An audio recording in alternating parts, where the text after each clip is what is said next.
Hi, I'm Tim. Welcome to Watchbox, and thanks for logging on. If you love this watch, email me, tmosso at thewatchbox.com. It's in the description below.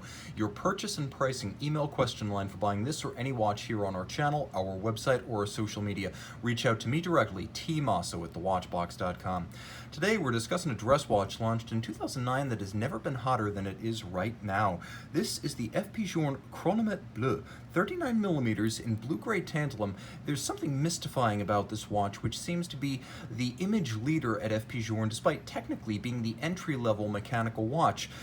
Handsome and thin. It's easy to wear. As you can see, only 8.5 millimeters thick by 45.8 millimeters lug-to-lug with a 20 millimeter spacing between the lugs. Throw it on my wrist, 16 centimeters in circumference, and you can see the watch wears well. It wears flat, it wears flush, it easily slides underneath the dress cuff, but at the same time you could wear it on a smaller wrist than this. I can actually recommend this watch for a wrist as small as 13 centimeters circumference because of the short lug-to-lug dimension and also the tightly downward curved and short cropped profile of the lugs themselves.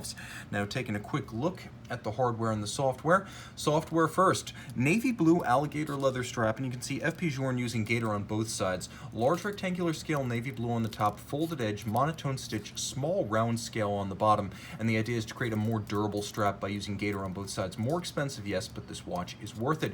You'll also note the use of pull tab spring bars, so you can quickly remove the strap from the case for close cleaning or simply to swap. There are curved spring bars used so that the lugs can be drilled relatively close to the case to create a highly integrated look and also to shorten the distance between the pivots. This is great for a small wrist, but because of the curve of the bar, there's no impediment against the side of the case. It moves freely. Matching tantalum pin buckle, both buckle and pin, high polish like the case, excellent attention to detail. The case, of course, as with most Journe non-sports watches, is defined by a set of tightly downward turned integrated lugs that blend with the case profile, full high polish, and a mid-case defined by the overlap of the case back and the bezel lip. You can see the bezel is in a domed profile, and we have the characteristic Journe double dimple knurled crown for manually winding and setting the watch. Now on the dial side, we have a set of printing and numerals that are off-white. It's easy at first glance to mistake these for white printings, but in fact, all of the printing, as well as the hands themselves, are a lovely off-white cream, almost like eggnog, that pop brilliantly against the metallic lustrous blue of this dial.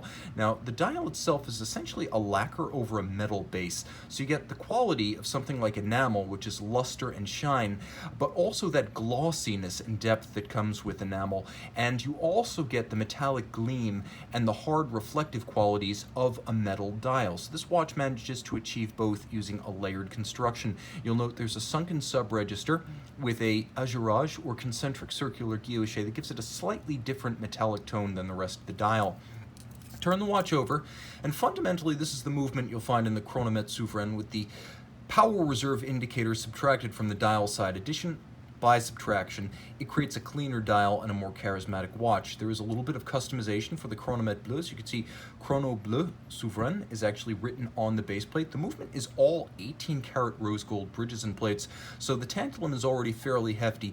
The movement itself makes it more so. Beats away at 21,600 vibrations per hour, adjusted in a chronometer style 6 positions, not 5. Remember, this is the Chronometre Bleu, F.P. Journe's definition of chronometre, not the COSC's. If you're wondering, does it keep COSC? Yes, I've tested these watches in 6 positions. They live up to their name. Twin mainspring barrels imparting a very even torque release from max wind to minimum wind. A lot of single barrel watches will lose a great deal of amplitude after 24 and 48 hours. This watch less so because of the twin barrels. Again, you get a 56-hour power reserve, and there's a free-sprung balance architecture that makes the watch easier to adjust precisely, but also a little bit more shock tolerant. There's also a hidden drivetrain. All of the going train is hidden under the dial, which is why you can see the barrels and you can see the escapement, but you cannot see the transmission between them. This opens up the canyon between the barrels and the balance for a little bit more fine finish, and there are 3 primary types of finish here. There's Côte de Genève across the bridges, there is a Grand Orge or barley corn adjacent to the barrels, and then there is engine turning or perlage or stippling, depending on what you want to call it, underneath the balance.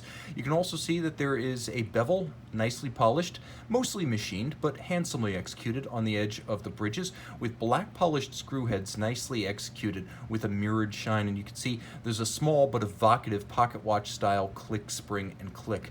This is a handsome, desirable, and I must say timeless watch, because Now into its second decade, this watch has never been more desirable or hotter on the market than it is right now. 30 meters water resistant, so I guess the watch isn't perfect, but in every other regard, this is a timepiece of extraordinary endurance and enduring appeal. And I have to say, as a guy who's not totally into the Journe brand, this is one of the few that I genuinely love.